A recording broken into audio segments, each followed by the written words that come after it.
Welcome back to the Boundary Corner podcast. I am Curtis Wilson. I'm Brian Stiegler, buddy. We on a Sunday night here. Got Sunday night football going on, and we had a little bit of a rough Friday night. Is that fair to say? A little bit of a rough ride. That's fair to say. That's more than fair to say. Rough is a nice term to use for what happened Friday night. I've seen shit games that might have been one of the top 5 worst shit games I've ever seen. And man, we've got a lot to unload tonight. Luckily, we had a full day to decompress, think about things. And I tell you, for me, if my fantasy football team wasn't absolutely kicking ass today, thank you, Justin Herbert. Hey. Thank you, Tordell Patterson. Thank you, Nick Chubb. Between this on Friday night and these guys, where is it at here? San Francisco, just a few hours ago, losing to Colt fucking McCoy. Yeah. I'm going to be in a little rager here, but thanks to fantasy football, not as bad. What about you? Well, my Colts took care of business on Thursday night, so I didn't have to worry too much about the NFL side of things. Unfortunately, we all saw what the Hokies did on Friday night to follow it up, so we're still feeling the effects of that one, and we're going to go over quite a few things about that game tonight, fellas. It was one of those that, like, from the first drive, it just didn't feel right, and it went downhill from there. No, from the first drive, it didn't feel right at all. We find out, that Djokovic back, but they're missing some pieces. We find out about Trey, which we're going to get into, about the press conference and what Pete Moore said today, because that's a hot button fucking topic right now. But let's start with the one good piece, the one good piece on the offensive side of the ball. Somehow, Raheem and Malachi both averaged over 5 yards a carry with, I think, the entire Boston College team in the box. Yeah, I mean, it was bad initially, but once Braxton went down, they knew we were running the ball, and we were still able to more or less keep the running game going, even if it was getting stifled. Once we get into an area where they had to bow up a little bit, we were still moving the ball somewhat effectively on the running game. It wasn't something that we could go to enough to get first downs consistently because of the loaded boxes. It's frustrating because if you had any semblance of a passing game to pair with what they've been doing, we saw it especially against Georgia Tech, which I know that's still Georgia Tech, but if you can do anything with the passing game, this running game can open up a little bit, but without that threat, I mean, it was tough going. It was very tough going. And we only had 12 first downs in the entire game. 12. We had a couple drives where we had 6 and 8 plays, and we got 18 and 24 yards. That is pitiful. And I tell you, total passing yard was 73. But you not tell me, Brian, was there like the pit of despair of, we're not winning another. We might not be Duke. We might not be Duke. Yeah, I officially hit that when I saw what they were doing and I saw what we were unable to do. And I mean, I know this is Boston College; they have a good front six, good overall defense. Yep. But they're not elite by any stretch of the imagination. They're solid. Miami's probably more athletic, probably less sound. We're still going to see 2 pretty bad defenses coming up with Duke and especially with UVA to close it out. But if we can't move the ball effectively, we're going to struggle in all three of these contests, and it was evident, especially once Braxton went down. But it was evident from the jump. Like we didn't look like, without Trey, we didn't look like we had anything that was a threat to them in the passing game. Yeah, and that feeling of despair, I'm sure it was with every Hokie who's watching tonight or listening over the next few days here. 3 passing yards. And it literally took almost to the end of the first half to get a pass complete in those 3 passing yards. Yeah, 3. 3. And what's the old Bob Uecker line from Major League? What did he say? What was it? Which one? One? We got one? Yeah, 1 bleeping. We got 3? We got 3 bleeping passing yards? Are you kidding me? And, BB gets banged up. It's the ribs. You can tell it. We said it earlier in the season. We said it even before the season started. If he gets hurt, this team is in significant trouble. He's hurt now. I do not know the time frame. We won't know the time frame. Let's just be honest. Yep. We're not going to know anything about BB until we won't know until 30 to 40 minutes before kickoff, when the media starts reporting of who's out throwing the football and practice and warming up pregame. That's when we'll know. And after, aside from that, it's going to be interesting. Because we don't, and we're going to talk about it more here in a little bit, but it's this so close to the vest game that this staff plays, to the detriment of everything, how folks view them, how folks embrace the program. I mean, there's just so many missed opportunities with the PR and the messaging that the fans get, and it's starting to take a toll, I think, on everybody. It is. I mean, not to get off topic too much there. Sorry about that. Okay. We'll get there. We'll get there. But it's just, the messaging is bad. The messaging is bad. But what's worse, Brian, is, okay, so you get Knox Kadum to come in, right? And we've already mentioned that it's not going to be a good situation. I do think, watching Knox throw the ball, I think Knox has a slightly better arm than Braxton. He's at least got a stronger arm than Braxton. Not near the athleticism, not nearly the worry about the back end if there breaks. But we come in, and the first pass he completes, first of all, they ran a freaking read option to the short side for him. And he realizes he's 4 yards behind. I think Caleb Smith is slightly downfield. He just chucks it over his head. That's the first pass. That wasn't a true pass. That was him being a heady player, getting rid of the ball. But the actual first 2 passes, I know this had to drive you crazy, because your thing all year with BB has been, let's get him easy throws early, get him comfortable, let's do this, then let's go downfield. It wasn't one, Brian. The first 2 passes for Knox Kadum. Shot. Downfield shots to Caleb and Tay.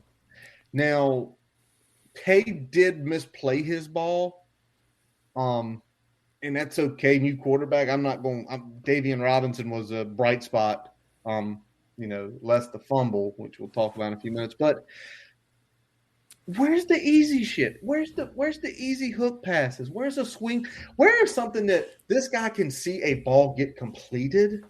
I don't care if it's at the line of scrimmage or 1 yard pass. It shows some aptitude.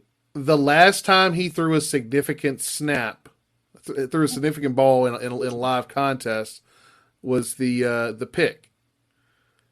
So why are you not trying to get this guy comfortable in this situation? And it's not like we were down 21, 24 points. Yeah. It was essentially a 2-possession game where we were still within reach. We were within reach the whole game, which we will get to very soon. That's coming up very soon. Yes, we will. we sit there, and it shows the ineptitude that the person in – I'm just going to say it right now. The SOB calling the play. He is never going to get another collegiate coaching job ever, ever. No one will take him. I guarantee you, he's going to be scraping for a high school job. I mean, he's definitely not. I mean, give him a D3 job. Would Marty hire him? No, Marty wouldn't hire him. Marty, there you go. Marty calls the plays, so I mean, Marty wouldn't hire him anyway. But would Macon hire him? Would Macon hire him? Nah, Pedro wouldn't want him. Pedro wouldn't want him. you wouldn't want him. Hell, Averett wouldn't want him. I see, and you might want him. They've been down. They've been down recently. They've got a decent program history. Let's be real. Matt Neal, where you at? Guess what they're doing? They're making changes. You read that today, right? I did. Changes. All right. So, and then let me just say this: with every week that goes by, Justin Fuente is not getting any sort of head coaching job. Every single week. There are more things that happen every single week. Yeah, I mean, right now, not letting him go is just kind of letting him, tie his own noose here. Yeah, it's true. He's hurt. I mean, it's hurting our brand long term. It's hurting his viability as a head coach long term, and it's so many different angles, especially on the offensive side of the ball, that we're just seeing complete and utter chaos. We've been this year so far fairly well on third down, but it took a big collapse this week. Oh, it was dreadful. I mean, 3 of 12. I mean, yeah, we were essentially right into their wheelhouse of what they do on third down. They're a solid top 25, top 30 defense in every aspect. They're not great at one thing, but yeah, it was absolutely terrible. Which just it begs the question: what are they doing there in the week? What are they preparing for? At least the last 2 weeks, we could say we looked like a semblance of a team. But, your quarterback goes out, and it's what we talked about. It's what we talked about. There's things that you cannot do with Knox. There's just things you can't do with him, and there's things that you can't make up for. So, as you've said, Brian, numerous times, what'd you say about BB? I mean, BB has been the reason that our offense has moved, but also the reason our offense can't get better. He puts a ceiling on the offense, but he also keeps the floor somewhat high.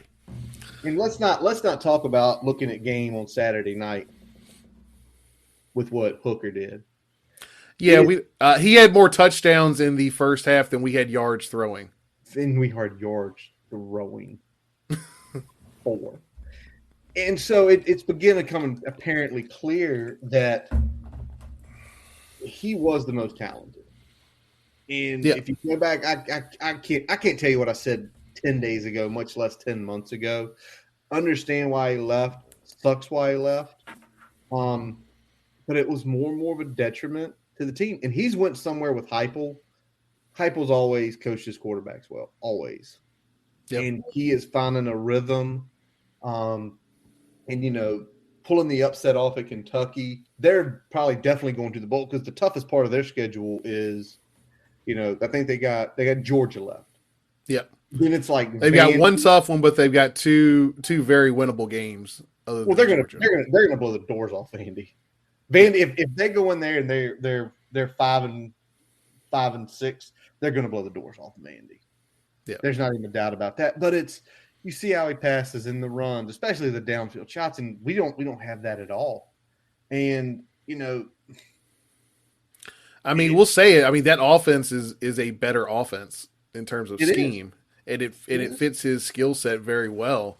It does. And the offense here was a fairly good match for his skill set. So I mean, it's not so much like. It's great that he's blowing up there, and I'm glad that he's doing all that.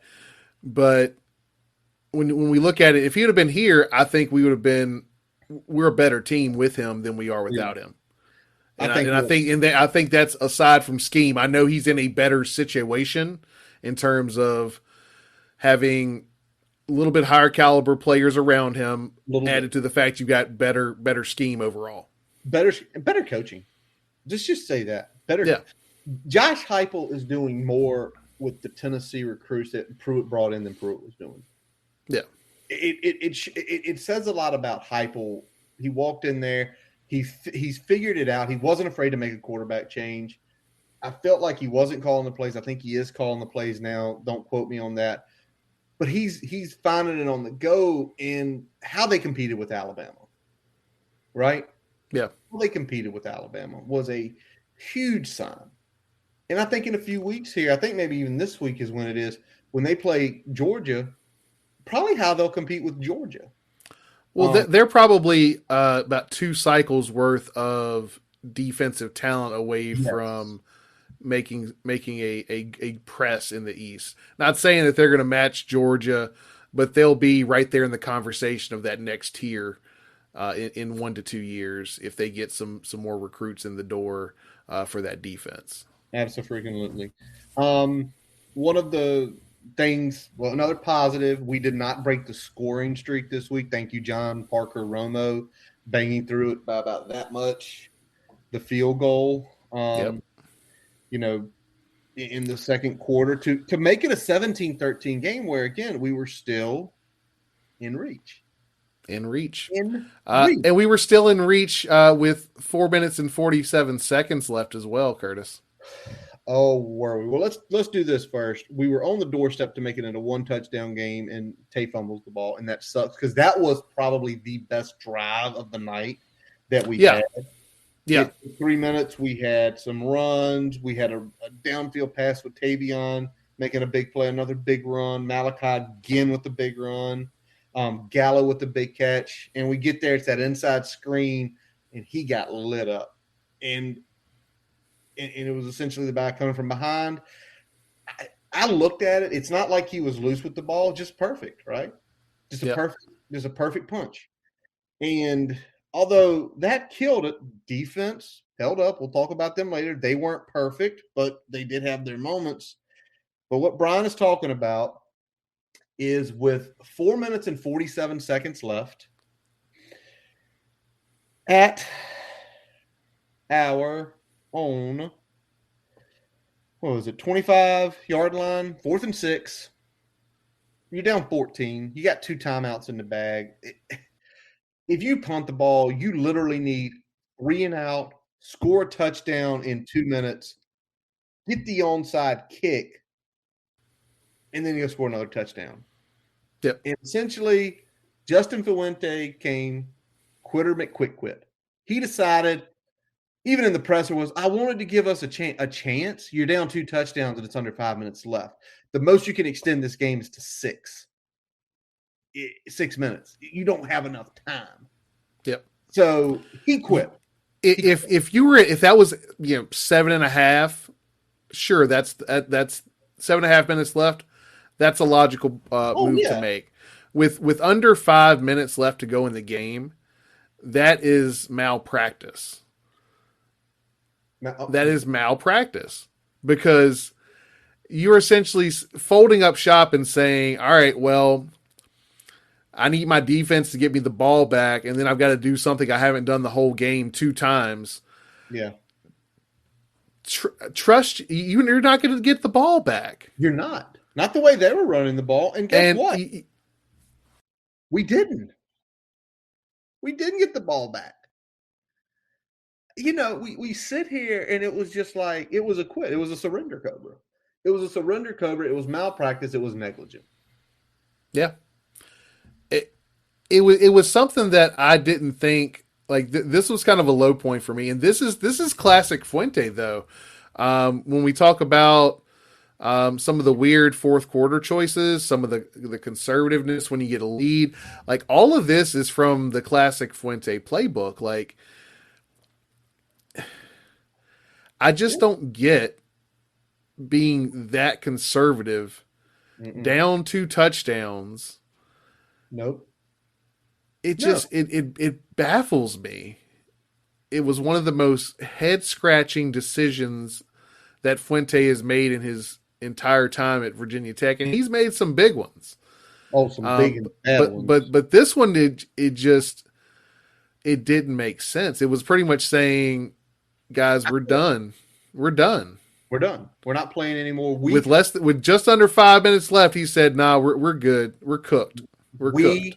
He said to the team, essentially on both sides of the ball, we can't win this game. Y'all are not good enough to win this game. I am not good enough to win this game. That's what it was. That's exactly what it was. It's irritating because in that situation, you have nothing to lose. If you go for it and you miss it, the probabilities was probably about 8 to 10% you could do it. So very, very small that you could actually pull and tie the game back up. Yep. So it says a lot. Well, the thing is that if you end up driving the field and you get a touchdown there, you haven't wasted the clock of kicking the ball back to them. You haven't wasted your timeouts. You can still have 2 timeouts by the time you go for your onside kick. And if you don't get the onside kick, you can still have a chance to get the ball back and still tie it up. True. Once you kick, they're at least running, 2 minutes off that? They're at least running 2 minutes off that. So, but even if you don't, even if you kick and you hold perfect, which we had seen already, it probably wasn't going to happen. Even if you stop them and burn 2 timeouts, 10 seconds for the kick, 10 seconds per play, right? Give or take. Sure. Yeah. 4 minutes and 15 seconds on the clock. They're going to punch you way back in your end zone again, likely. And now you've got to score, and you don't have the ability if you throw a pass in the middle of the field and you get a first down and you can't get everybody down, you don't have the ability to control. You're either wasting a down with the spike or you're having to call a play fast and waste the time getting lined up in a new formation, wasting time getting the play in, all that. All of that fun stuff. So we go to they run 9 plays, they win the game. All right, so the press conference comes. Brian, we had gotten wind that Trey was going to be out. Right? We got wind. It was Monday night. Win. Trey probably's not going to play. We didn't talk about it because we got it from a source that we're not. Nope. It is what it is, right? It is what it is. We got it from someone. He's probably not going to play. Okay, that's fine. You know about this early in the week. You probably knew about it Sunday. You probably knew about it Saturday. You can game plan for what to do in that case. Well, I saw it on David Cunningham's tweet. It was, we didn't know right up until game time that Trey wasn't going to play. What? Yeah. I've been in this discussion most of the day. Oh, yes, you have. Big time. It hasn't been a fun discussion because, so to me, it's 2 angles here. Either this is Fu playing injury information so close to the damn vest that he's lying to cover the media. His ass. He's covered his ass. Or he is so like, I don't believe that there's this level of ineptitude that he didn't know the status of Trey's injury. I think this is him trying to be so close to the vest with injury information that he's fabricating information to the media. Yes. Whether purposefully or inadvertently. And it really doesn't matter because it's malpractice either way. Because I don't believe at all that the head coach did not know the status of the injury to his star receiver, the number 1, throughout the week. Yeah. I don't believe that whatsoever. That would not be the case. Okay, so let's do this, though. Hold on. There's a timeline of things, though. So again, we heard whispers. You know, it didn't affect your decision. It really didn't affect my decision in our predictions. I know some people were like coming out and saying, "Oh, you knew this information." Okay, listen. Didn't know about Djokovic. Brian talked about that. We had a wind of Trey. You don't mention it because if somebody tells you something and they trust you, you don't mention it.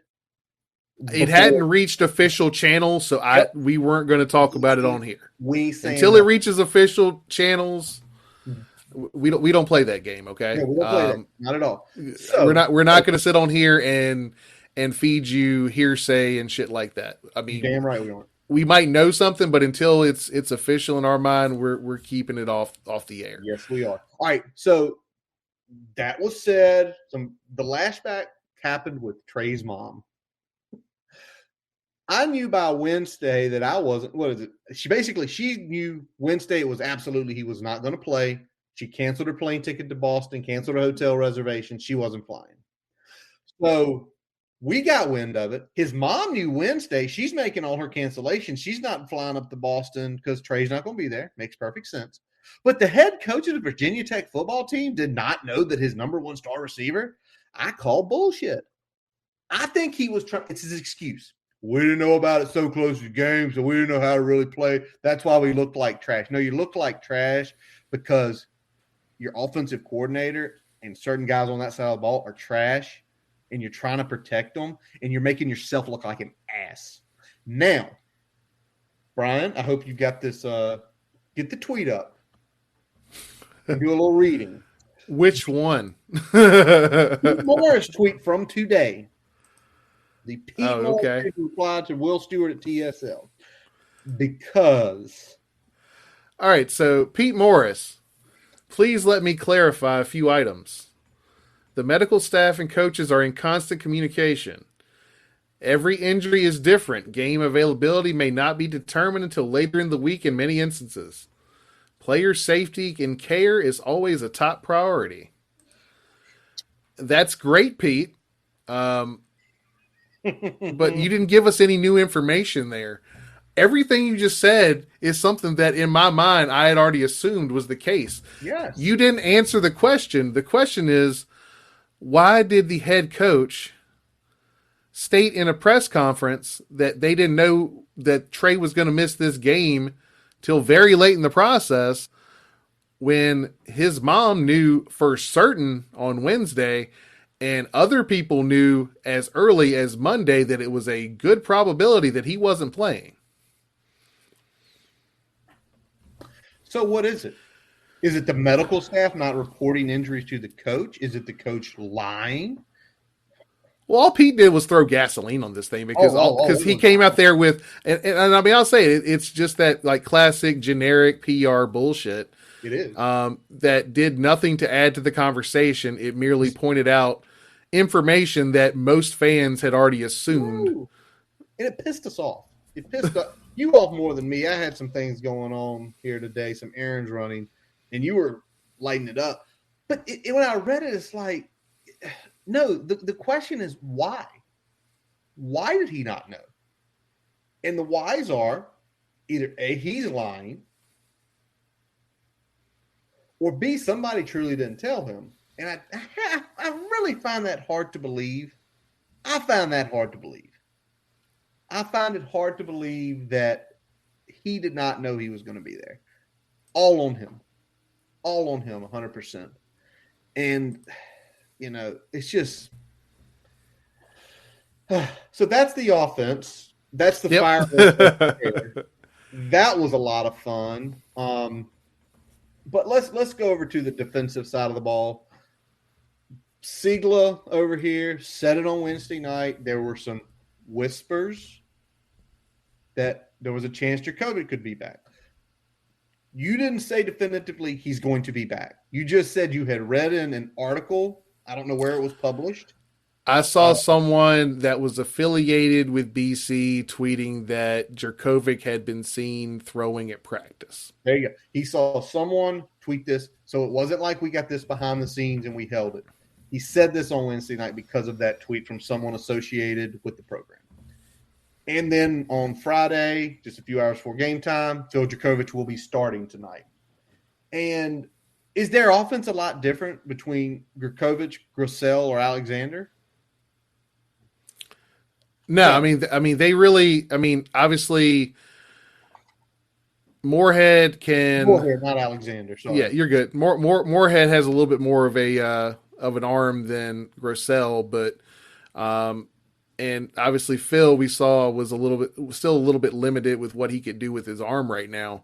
True. Probably a grip thing and not being able to rip it like he wants to, true. And just general rust from not playing for 7 weeks. 6 weeks. 6 weeks. Yeah, 6 weeks. So the combination of those two things are probably what held him back. But I mean, they were still running the full complement of their offense. Yes, they were. With the wrinkle, Yep. the running wrinkle of him on the read option, it baffled us. And I mean, man, he went 65 yards, on like 9 carries, over 7 yards a carry, including that one play where we had him dead to rights about 12 yards in the backfield. He avoids not one, but 2 potential sacks and gets up the field for a 10-plus yard gain. Yeah. And if you ask me, and this is me, this offense wasn't going to change whoever was out there. But if you put it on a scale of 1 to 100, even an injured Djokovic is probably somewhere between an 80 and 90 versus where Grissel and Moorhead will be below that. Him at a full, we've seen him compete with some of the better teams. Yeah, and I think the thing that we could see was missing, he wasn't able to rip it like he normally is. And like I said, I think that's probably due to not being able to get, or at least feel comfortable with the grip he had on the football. And like I said, probably just still knocking off some rust with the timing and everything with his receivers. But there definitely wasn't the zip on the ball when he was throwing it down the field like we're used to. Still was better at getting it down the field than Grissel had been on the whole the last 6 weeks. But it probably lost a little bit in terms of arm strength compared to what you'd have gotten with Moorhead, but you probably roll with the more seasoned player at that point. So that's probably why they went that direction. And I know they kind of left it up to him, it sounds like, whether he felt comfortable going. He went in there and said he wanted to play, so they played him. And, he didn't have his best game throwing the ball, but he did need to, especially the way they were running the ball with Garwo and the way they were using that read option with him and taking advantage of a lot of missed tackles by our defensive front six. Yeah, and you talk about the arm strength, and let's think about 2 of the big plays that early in the game, it gave me the feeling that, we're not going to win this game. It's just, you have those breaks. And let's talk about Dorian Strong. He rolled out and he tried to throw the ball, and he shorted the ball, and Dorian just picked it. And Dorian's running, trying to find a lane to get up, and give Djokovic credit. He came back downfield, bumped the ball loose, and they recover. And you just kind of sat there and said they had a good drive going. He tried a roll pocket throw. He left it a little short. Young guy came up, picked it. And there are some people on the timeline that were screaming, like, when I saw him running around like that, looking for something, I was just screaming, go down. Go down. There's nothing there. He didn't. They fumble. They score off that with actually a Djokovic run. Yeah. And if that wasn't bad enough, I feel like the next one was even worse, because how many times do you see that happen?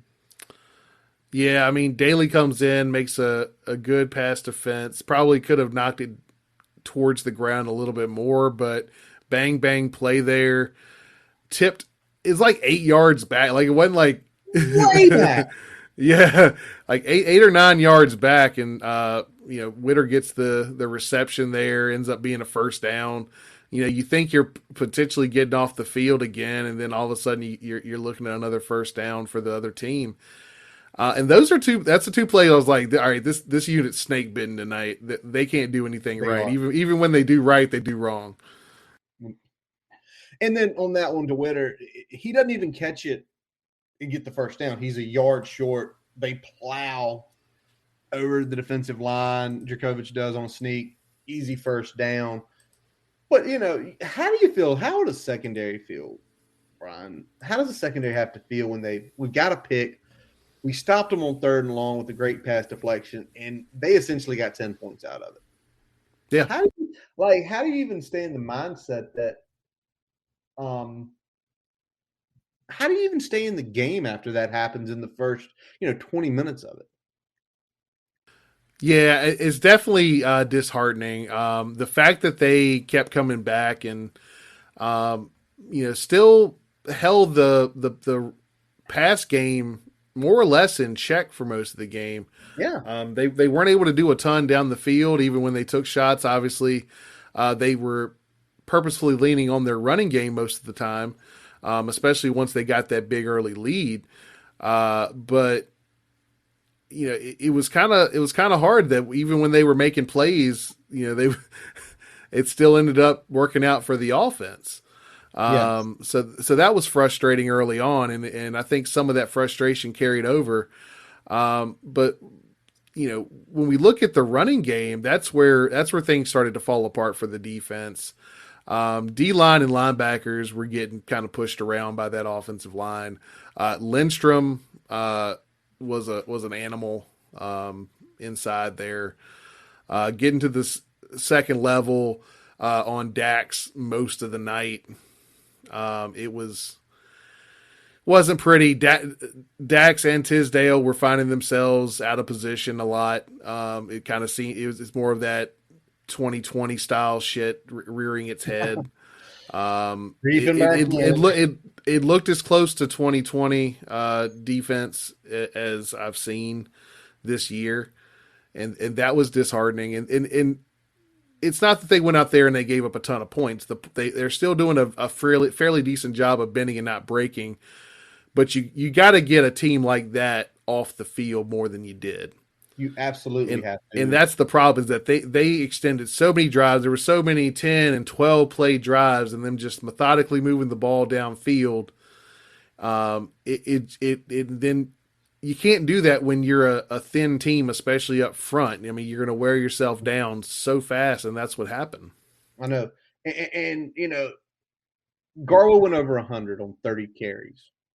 He was like under 4, so it was the second worst yards per carry production game since Temple. But he still went over 100. They went 234 as a team. The sad part is, for us at least, this was the Death 5,000 cuts that you always talk about. They had no gains over 20, no running gains over 20 yards. But you know what they had, and you already mentioned it, kind of talking about they just kept leaning and just kept long extending drive. 22 first downs, 22, and 50% on third down and fourth down. So, every other time we had a chance to get them off the field, we couldn't. They extended the drives. So, in one sense, you get pissed at the defense, like, damn you guys, why didn't you make that 25%? On the other hand, you say, they got them off the field a lot.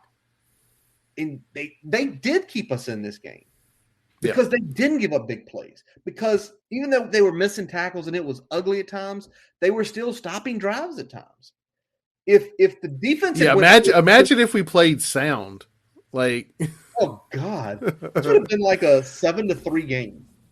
Yeah, it would have been an ugly matchup if we played sound defense. Anybody that took the over would have just went out back and just banged their head against trees. Like, why did I take the over against these two teams? Yeah, and everything we saw on defense, there was nothing egregiously bad. It was just consistently not enough to get off the field. Yeah, and that goes back. I mean, some of that's by design with this bend don't break style, but that's where bend don't break style in a game like this comes back to bite you, right? Yeah, but a lot because you're killing the time of possession. You're getting killed in time of possession. And then your offense can't do anything with it. It's true. But a lot of the times, Brian, it was the missed tackles that were happening, instead of being the 3-yard gain, it was the 5. Yeah. We only had 6 tackles for loss, no sacks. Instead of being the tackle for loss and putting them at 2nd and 12, 2nd and 11, they'd get it back to the line of scrimmage or 1 or 2 more yards. And that's the ones we've talked about it several times now. That's the frustrating piece. It's because it's the momentum, right? Because you imagine those guys coming off after they go out, like, listen, hey, keep running hard. They had you for a 6-yard loss. You made it a 1-yard gain. They had you for a sack, and you got the ball away. It's mentality. It's momentum. It's being able to walk to the sideline and saying, you're this close. You keep pressing. Instead of being a 0-yard gain, you're going to get 5. And that's what they did, and they kept pounding and kept pounding on us. Until eventually, at the end, they sat on the ball for the 447. They took it out. They won the game. What I want to address before we go to break here, Brian, the Dax incident. Dax got a personal foul penalty, late hit on Djokovic, borderline, whatever. And then he essentially shoved Jeff Halfley. This is my view on that. If he does not shove Jeff Halfley, he would have fucking ran Jeff Halfley over and probably seriously fucking injured him.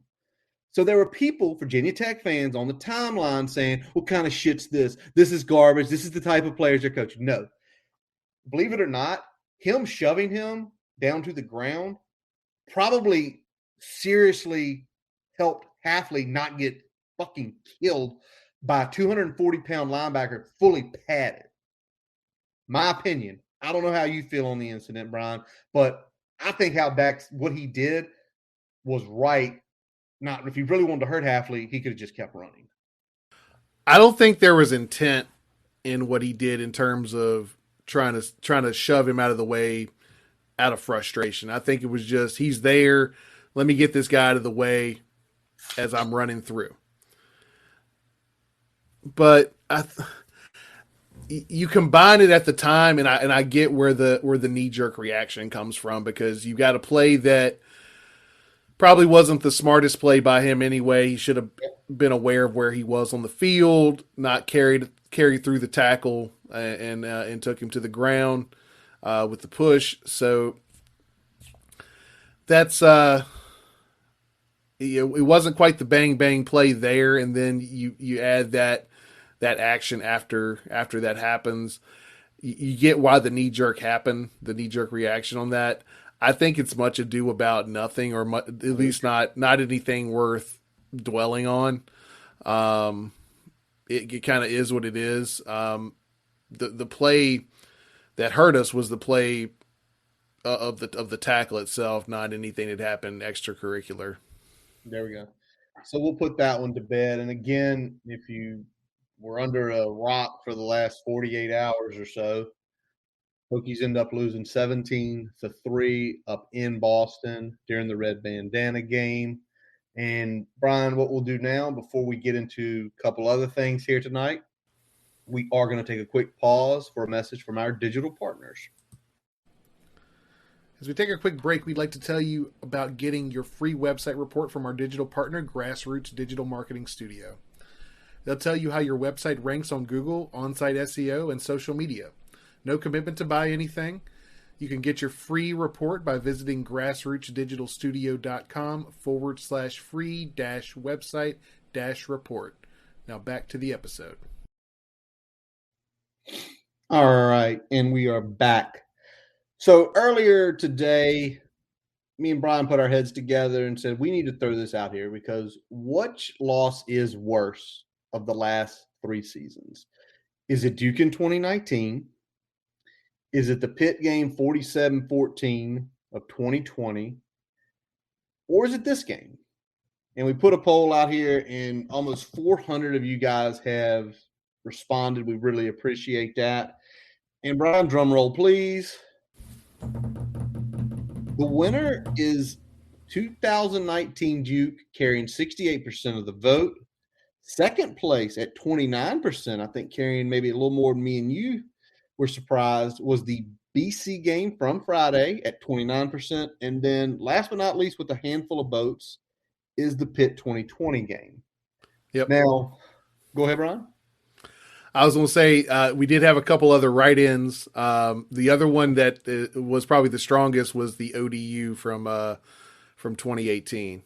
ODU and Pitt from 2018, several of those. But I just wanted to go through some of the comments here, and let's just talk about some of our listeners. We'll give you shout-outs out there. Let's start with our boy Tally. He said BC, and he said because we had 0 highlights. It is true. We had no real highlights in this game. Everything was bad, other than Peter Moore kicking the ball. 3 yards at halftime, just enough said. Our boy James Ambrose hits up all of the above. Inferior opponent in Duke. Pitt was missing talent that game. BC was just, this was a coaching miss. Here's one of the 2018 Pitt, James Copeland, guy we chat with occasionally. He put 18 Duke or 18 Pitt as the worst, but on here was Duke 19, and he said that was when the nation saw who wasn't it. Yep. couple more. We're going to keep going, and then we'll give our complete thoughts on this because you guys made. I'm going to give credit. It wasn't most of you guys didn't just put the game and then leave it. You put your reasonings behind it, and I love when people give their opinions and their thoughts. So I'm going to read a couple more, Brian. Actually, I'm going to read quite a few more because you guys did awesome tonight. GJPVT09, after the debacle of 2018, Flu needed a new start in 2019. He did not get it. He did not get it after the shit show that happened in Chestnut Hill, and then the ODU game, and then the close call with Furman. The Duke game was the beginning of the end. He turned the tide mid-season, but we closed out on a sour note. Yep. Jake Lamb, 2019, because Hooker would have been number one in camp. Dixon Mills hits ODU 2019. I think he meant 18. He did say that was it, but 2019 was the precursor for the Duke game. Because the Furman and the ODU game, watching those two, what happened to Duke was not a surprise to a lot of people. Yep. I'm gonna keep going here. Our buddy Pete V over at Too Deep. Duke was the worst because the worst home loss, and it was a bad Duke team. And CJ from VA, this was the one you were talking about, Brian. None. It's ODU. We were ranked in the top 15.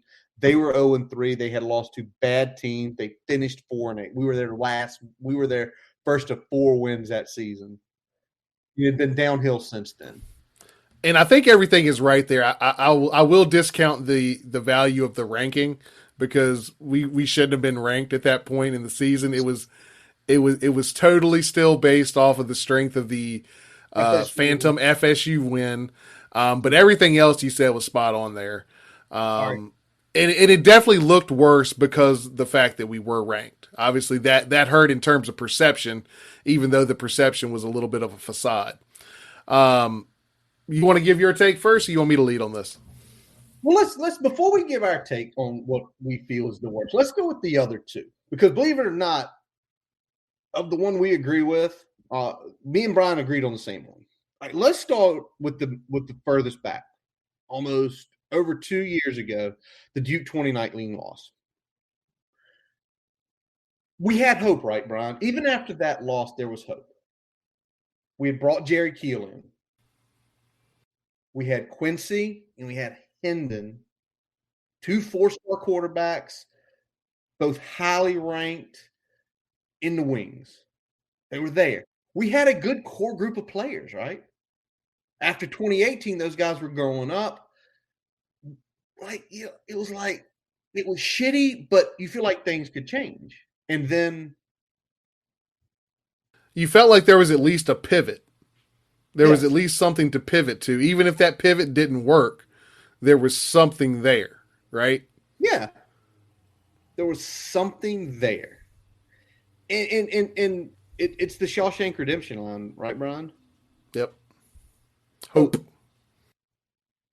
It's a good thing. It's the dangerous thing. And it was dangerous for this fan base because what happened between the Miami game and even the bowl game, you felt like, okay, this might be back on the right track.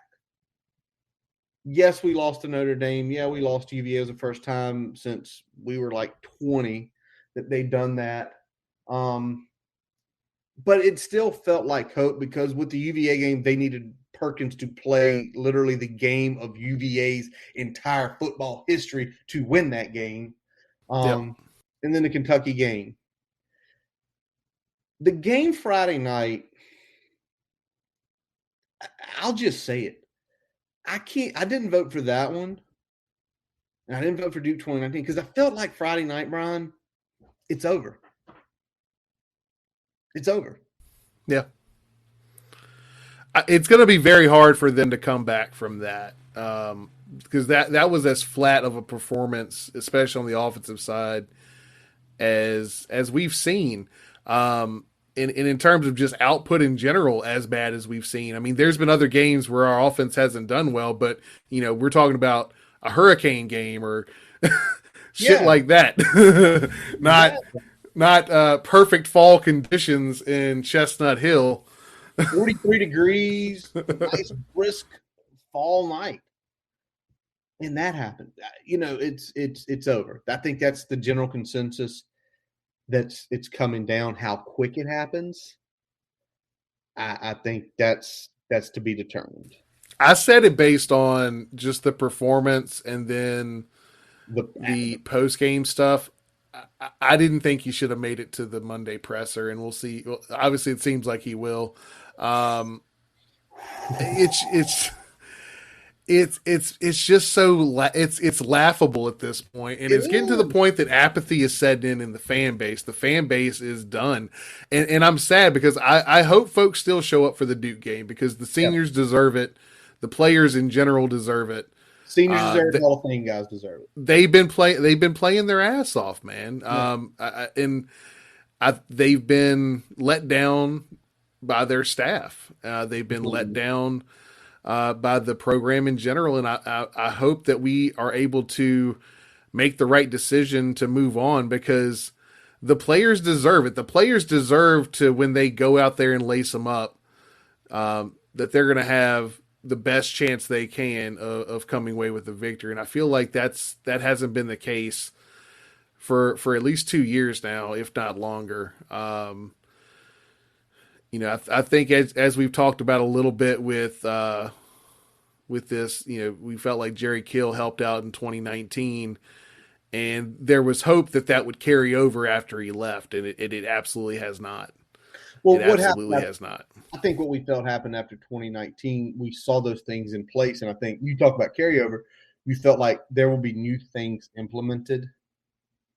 Things will be done differently, and it looks like it was going to be that way. Well, it shows that there was no lessons Like learned from Jerry Kill. There was no lessons learned. there were no the lessons were learned, put into practice when they needed it, and then immediately reverted back. Right? It's like it's like punishing your child for doing something and taking the toy away, and then giving that toy back, and then the same behavior happens again, and you're just like, and that's what's happened. They were shown what they were doing wrong. They were corrected. He was out of bounds, by the way. I don't know what they've ruled. I can't hear it. He stepped out of bounds, and he was the first guy to touch the ball. He was not forced out. It looks like they took it That off. sucks for me because I have Higby on my fantasy team, Ooh, but I do too. I have him in another league. No. All right. So obviously, we talked Duke 2019. We've talked BC 2021s. We're the 3%ers. yeah. We're the 3%ers. Yeah, it sounds like some sort of group. Like, if you were, listen, for those, if you're listening, if you voted for Pitt, DM us or reply on the chain, because literally out of about 400 votes, when it's like 3%, it's literally like 6 or 7 of us. And as me and Brian were talking throughout the day and just before we jumped on here tonight, why was Pitt so bad? Pitt was bad because they were missing the large majority of their all conference caliber players.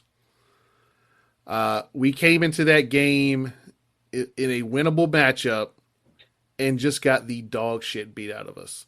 We were more or less, it was one of the times of the year where we were more or less healthy going into that game last year, mostly full complement of weapons, and we did nothing.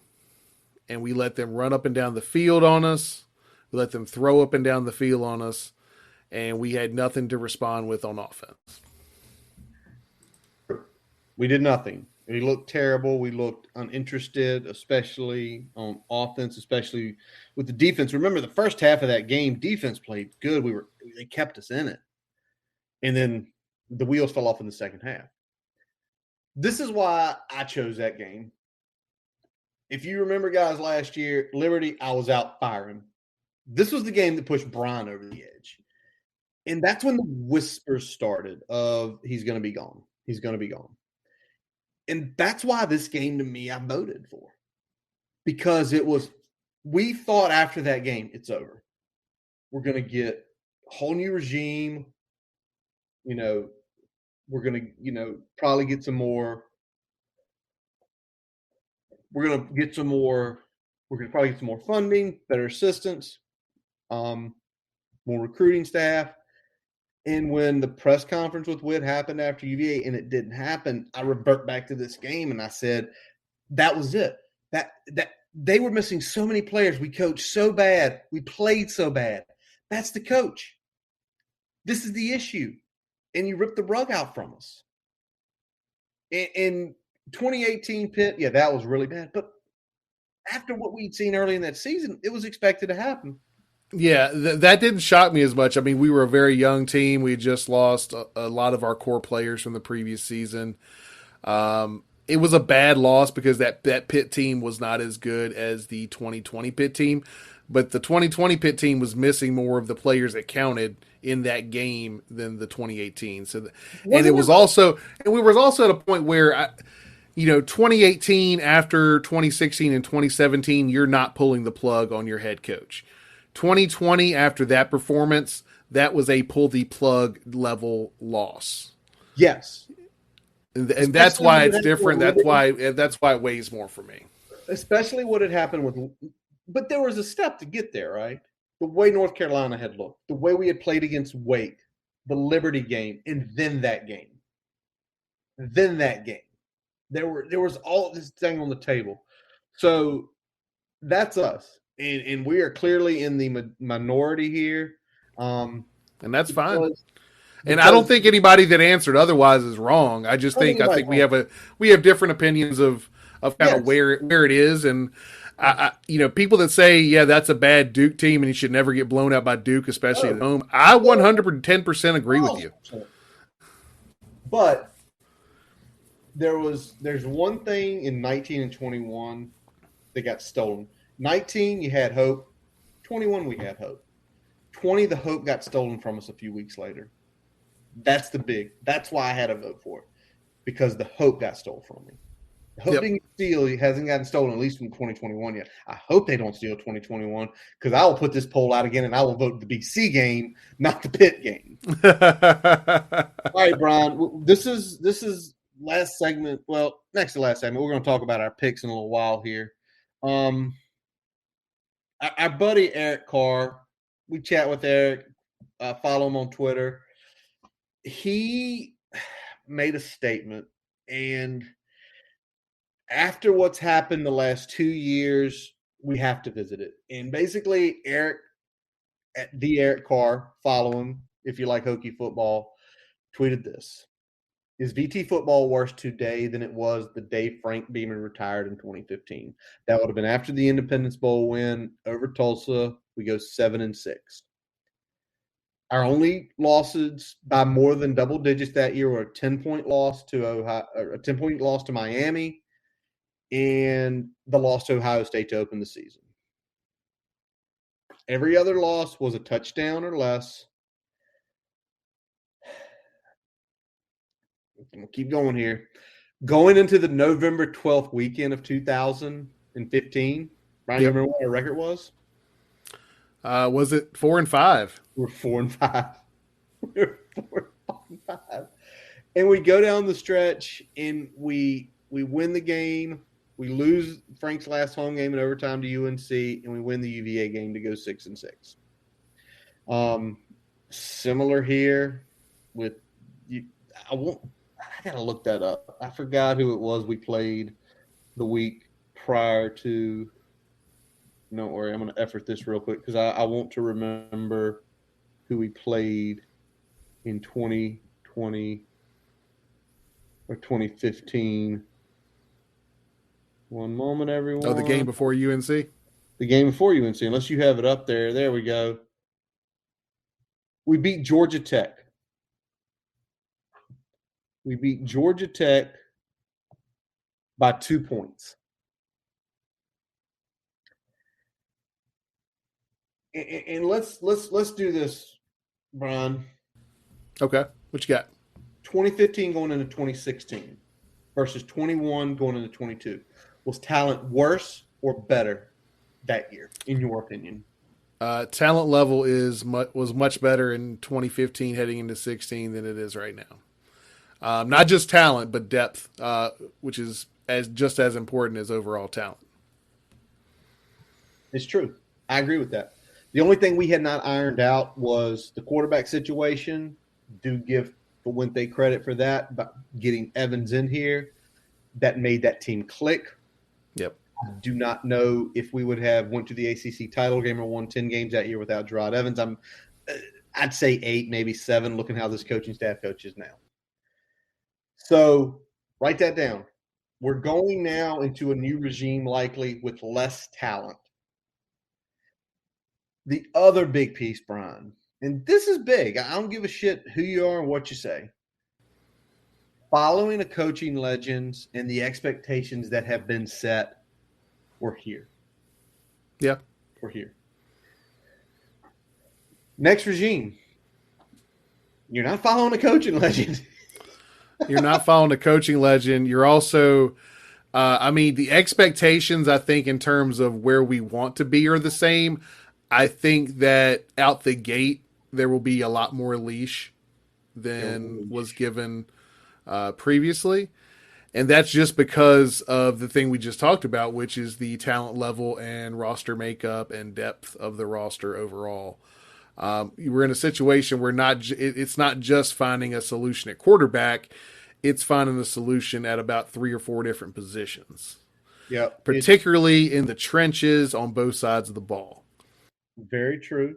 The quarterback is the big one, though. I do think you have Luke coming back. Parker's looked better. Caden getting the playing time this year has helped out. I don't think he's there, but I think he has a potential. You do need some more depth on the line. I think it's defensive in depth on the defensive line. I feel okay about linebackers. I feel okay about the back end on defense. But it's the depth. There ain't much behind anybody. So I'm with you on that. But it's the expectations. I think we as a fan base are probably going to go into this thing that first year, depending on who comes, how the portal looks, who stays in the recruiting class, who we get from the transfer portal. Yeah, portal's going to absolutely be important no matter who comes in. But it's going to be one of these expectations. If we're sitting here a year from tonight and you tell me we're at 6 wins, they have met expectations. If you're telling me that with 3 weeks to go in the season, we have 6 wins, you've completely met my expectation as of right now. We've got to see everything that happens. Check us back in August of next year and see if I say 6 wins. Like I said, 9 this year. Stupid me, trusting this coaching staff. All right, Brian, let's jump on this I next. don't necessarily trust the coaching staff. I thought talent wise on the field, we were better than at least half the teams on our schedule, and then we'd sneak one in there, sneak 1 or 2 in there, and we haven't done that, and No, we've played below our talent level in a lot of games, and most of that's from coaching decisions that are made in real time. that's very true. That's a good point to make here. Maybe a new coach staff can revitalize and the seven the 7 point loss, the 3 point loss, and the 2 point loss or the 4 point loss can all be flipped. All right, Brian. I don't think anybody should argue about this. 2015, 2016, we were significantly needing of upgrades. Those are rolling into effect. The new coach is going to have the new weight room, the new Yep. players, the new dorms, the increased budgets. So to me, That that's this is the only area that Fuente is leaving better than he found it. and he didn't do anything. And he didn't really do a whole lot to get it there, but between what Witt had already put on the roadmap, plus what in terms of recruiting and other things that Fuente was able to, in terms of recruiting staff, I should say, that Fuente was able to bring to the table post the Baylor flirtation. The combination of those two things have at least moved the conversation forward, even if not all of the financial investments have made their way home yet. But more than likely, those are coming through in the next 2 to 3 years.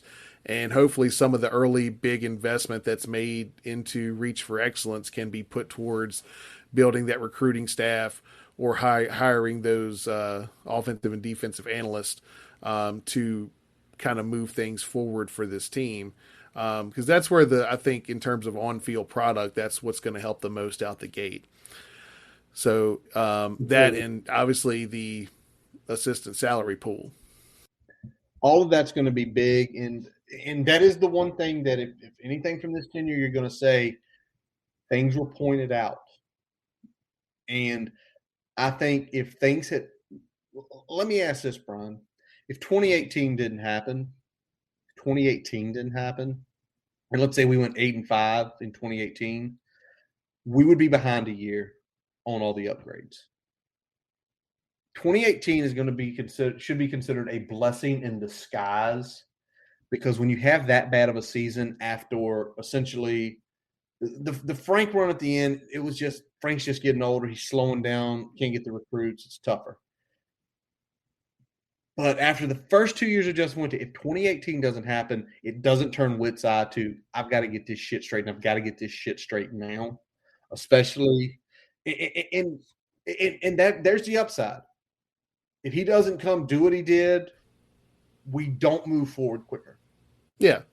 And I mean, let's talk about this too, because obviously the biggest issue that we're having in terms of not achieving what we want to achieve right now is coaching.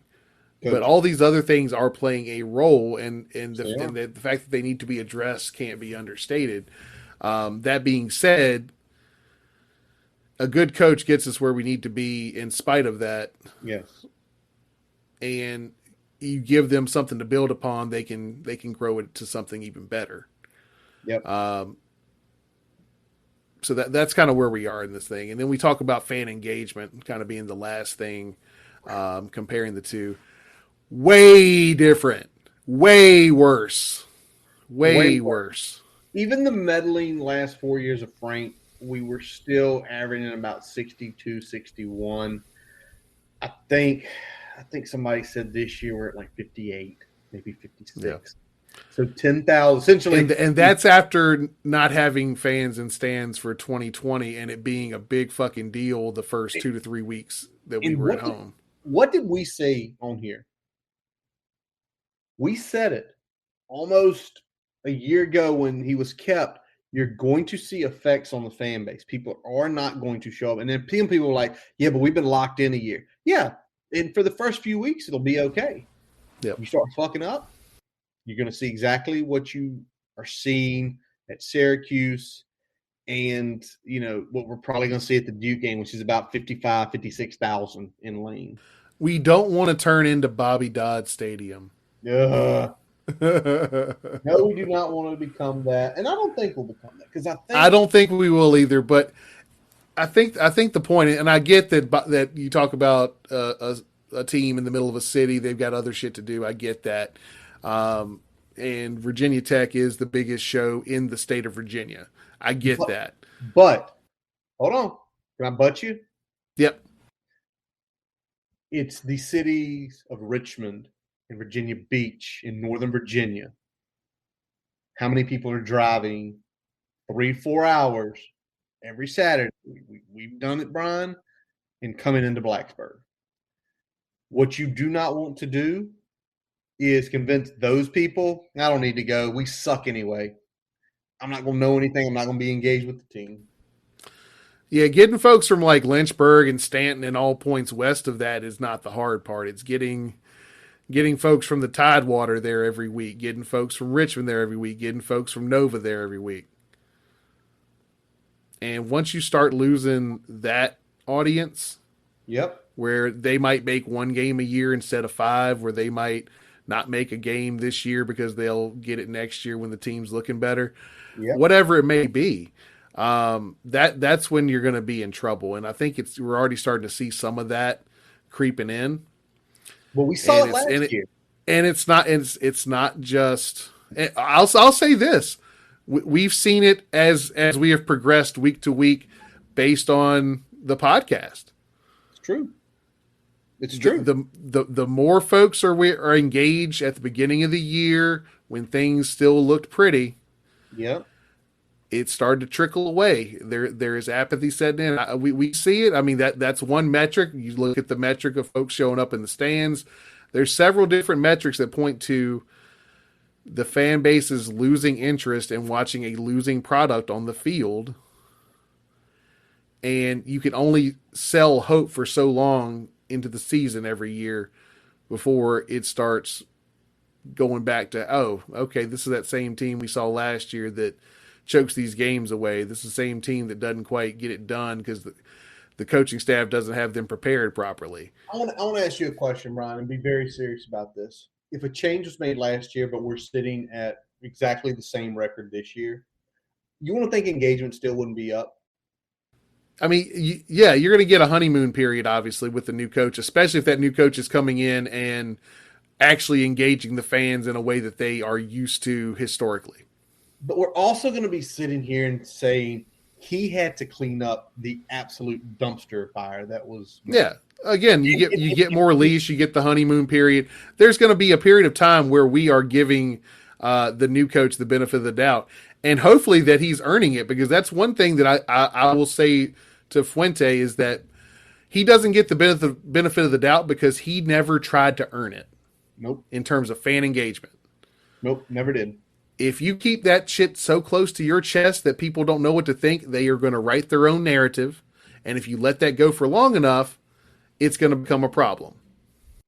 And they're going to give you the big finger and say, screw you. I don't need to waste my money. I don't need to come see you. I want to know about my program. I want to know about players. I want to know about what's going on. This is college football. This is not the NFL. And they can't be that tight-lipped. So, next guy, think about it. And for the next coach, too, there are numerous Hokie Club events every year. They're in Richmond, Tidewater, all over the place. My advice to you, when there's a recruit night in Richmond, go to it. When there's a recruit night in Tidewater, go to it. Nova, go to it. They always show up for the kickoff dinners. That's fine and dandy. If there's other events, create other events. Keep engaging. Send your assistant coaches there to talk. Send players to talk. That's what's going to get us back. All right. Getting those coaches back in the high schools consistently is going to help too. You're damn right it is. So, again, shout out to Eric for saying to that. And let's just say it. I think we're not significantly lower than where we were. I don't think we're this far in 2016 or from 2015. I do think we're probably about a step and a half back of where we were. We're not where we were at 2015, but we're not in the dumpster. We're just a little bit down. We're a more attractive program financially than we were in 2015 heading into 16, but probably by every other measurable metric, we are at least a step behind, if not more, in my opinion. Makes sense. So, again, we both kind of agree that we aren't where we were. We're lower. But knowing this fan base, knowing the potential donors out there, knowing that how they're setting the money up, if the next guy gets it rolling, good things can happen quick. Big time. All right. Big time. Brian, let's roll into this Saturday pick'ems. Brian, 5-5 this week. Hey, what can you do? The coin flip. GT Miami is what burned me. Of course it did. Of course it's GT that burned me. I went 7-3 this week. Both got Wake wrong. Both got Pitt right. If you put 28.5, like I said, sorry you lost your money. I was off by 3. Somehow Duke scored a heck of a lot more than I thought they would. GT Miami, I know you had to be angry at points in that game, Brian, where it's just like, just put these guys away. Yeah. Please. And they didn't. Miami won, but it was close. NC State easily handled FSU. They won by 2 touchdowns. So that line was – we taught that line smelly, right? Yep. And, next one up, Clemson, not quite the dramatic backdoor cover that they had last week, but they got it late again. They did it again. We both whiffed on the Kentucky-Tennessee game. Yeah, shout out Hendon Hooker. You took care of business, man. And I know there was a couple questionable calls and no calls at the end of that one that made it controversial. But hey, shout out to Hendon Hooker, great job. Biggest upset of the week, Brian. Told you. Yeah, that you got me on that one too, man. Purdue upsetting Michigan State. Not only upsetting, they sort of ran away from them. And I like Again, Purdue playing a top 5 team is different than Purdue playing literally any other opponent. dangerous, very dangerous. I like Jeff Brom. I like Jeff Brom a lot as a coach. Doesn't have the best recruiting style, but he's also at Purdue. So if you ask me, would I like him to be the next head coach? Yes, but he's got to make his staff full of ace recruiters. I think he's a great X's and O's guy, but we'll see. His buyout, I'm hearing his buyout's very high, probably something. Yes, like 7 million. Yeah, really high. Washington, Oregon. Washington made it interesting for a long time in that game on Saturday night. Oregon eventually puts them away. You know what? Oregon's just like that team that if it's somebody that's below them, they are similar to us. It's like they turn off certain gears. Yeah. And lucky with them, they have some talent. They can turn it back on and pull away at the end. But, you know, You see Washington let go of half their offensive staff. Jimmy Lake ain't playing. Jimmy Lake don't want to get fired. Yeah. Jimmy Lake knows what Justin Fuente doesn't. That exactly. If shit goes south, get rid of somebody. It'll buy you a little bit of time and see if you can right the ship. It is. This is his second year. So, after having, I think they were at least solid last year. And he's got a little leeway there. Ole Miss. Yeah, I think he's underachieving relative to the keys he was handed, and that's why people are getting antsy. Yep. And I think that I mean you were essentially coming off a trip to the college football playoff with the previous regime, and now all of a sudden here we are. Exactly. Ole Miss handles Liberty in the Hugh Freeze Bowl. That game was over at halftime. I think Ole Miss did nothing but Lane went unlane. Lane ran the ball in the second half, cut the game in half, and essentially didn't give Liberty a chance to come back. Late 9, they won by 13. I think we said they'd win by 4. I think we both said 14. We were 1 point off on that one. Yep. And the biggest game of the day, we completely screwed up. Completely. But now A&M's winning. The other thing was Arkansas beat Mississippi State. Arkansas is going to get ranked this week. Mississippi State's going to get unranked this week. But Alabama's going to have multiple wins over multiple ranked teams. It's just all the way it's going to look. So they're going to continue to climb. Any other game that caught your eye this weekend, Brian? I'm trying to think of any other ones that I watched that wasn't on this list. I was keeping tabs of most of the ones we had picked. So always, I can't think of anything off the top that really caught my eye. What about you? There's one. Ohio State and Nebraska was interesting. There's one more though. What's that? And my poor cousin from Charleston didn't get to go. I know where you're heading with this one. His son's an offensive lineman. They had a state playoff game, and he hurt his leg. He was going to go to Florida, South Carolina, and he didn't get to go. And he missed Shane Beamer absolutely walking the dog on Dan Mullen. I like Dan Mullen. I just don't think Dan Mullen's a fit for Florida. Shane gets really his first big win. And, a lot of people crying, we should have hired Shane. Shane would have been in a no-lose situation. Even if he comes back in 10 years, it's still a no-lose situation or a no-win situation for Shane. Hey, what do I need to do here? You need to win a national title. Your dad got this close. You need to win it, though. Oh, and you need to win like 10 conference titles. Okay. What else? Some number 1 picks. You need to do a couple more of those. What else? That's it. Yeah. Have one So of the best 30-year runs of all time. all time with in the credit why Frank Beamer in the Hall of Fame didn't win a national title and do all this.